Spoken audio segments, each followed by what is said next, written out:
just an announcement about our recently issued Global Women's Movement Mapping Report. So I hope that you will all take an opportunity to take a look at that.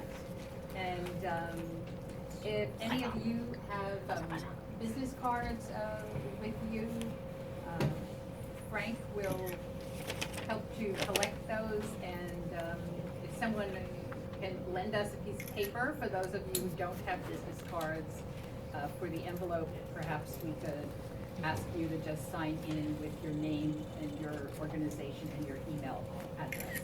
If you wish, we would really like to have that information.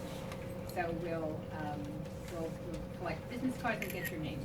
Again, I'd like to thank everyone for coming, and I would especially like to thank my sister panelists, for some of whom traveled great goals for sidelining disabled women and girls.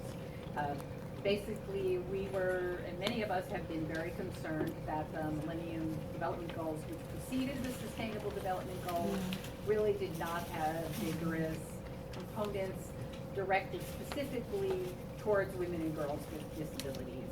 You know, some people say, oh, well, you're covered in the gender goals, and oh, well, you're covered in the disability goals, but that's really not enough, because the situation of women and girls with disabilities is very unique, and both concern our gender and our disabilities.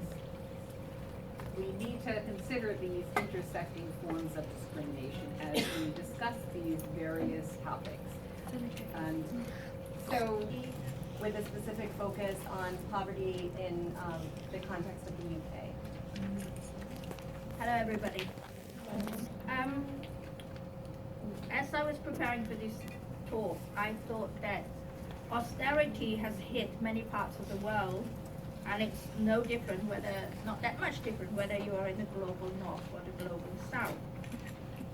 But poverty is comparative, and we have to look at the social and economic context as well as geographic location.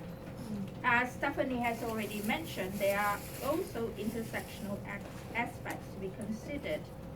There is such diversity among disabled women. For example, disabled women who have access to education, those who are white and middle class, those who live in metropolitan areas, will be more advantaged than those who live in the rural area, who are women of color and from the minority, and who do not speak the mainstream languages.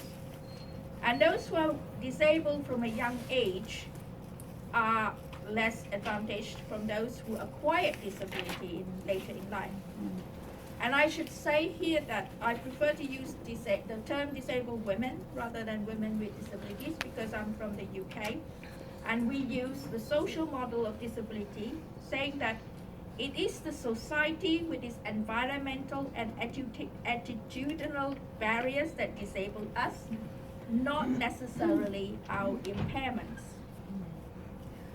As for UK, disabled women are reeling from the welfare cuts in the UK. It was 6 years ago, the UK was a beacon for disability legislation with the Disability Discrimination Act and later the Equality Act 2010. But now I fear there is more a case study for how a government has reduced many of its disabled population to near poverty status. Without going into various benefits, I'm just going to give you an example, a case study. Let's say her name is Jane. 5 years ago, Jane has a job. She has support in the form of an attendant who helped get her ready for work. She has a car that she rents from the government. It's called Motability.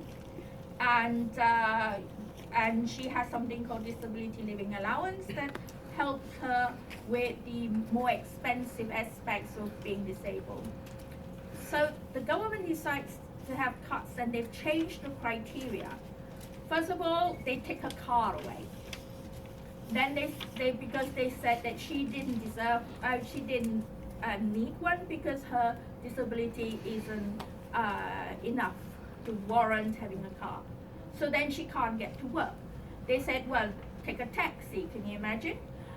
And then because she lost her job, so she also lost the ability to pay for her attendant.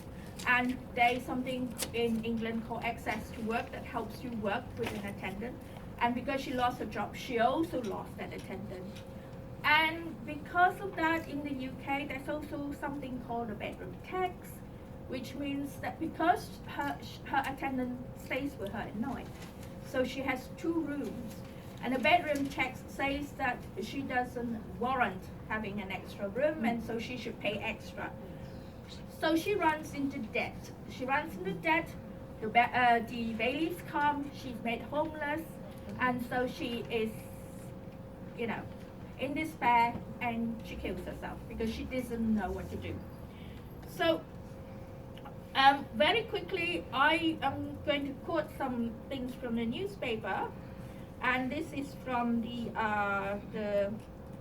Times, International Business Times, on the 16th of March, to say that the this new budget, the independence and lives of disabled people are being sacrificed for austerity. And this is not from disabled people. This is not us just saying it. This is, this is the Business Times. So we have people, and I'm not going to go into too far in this because I'm running out of time, because there's this woman called Louise Cook, who before used to collect and ship spare bags of donated clothes overseas to places like Nepal. But nowadays, she says she has to keep it for people in Nottingham. She says, it's likely we live now in a developing world, but it's the UK. What sort of society are we living in? So I give you a picture of the UK, and people have said that we've gone back to Dickensian times. So, yeah. Thank you, Eleanor, for those compelling stories.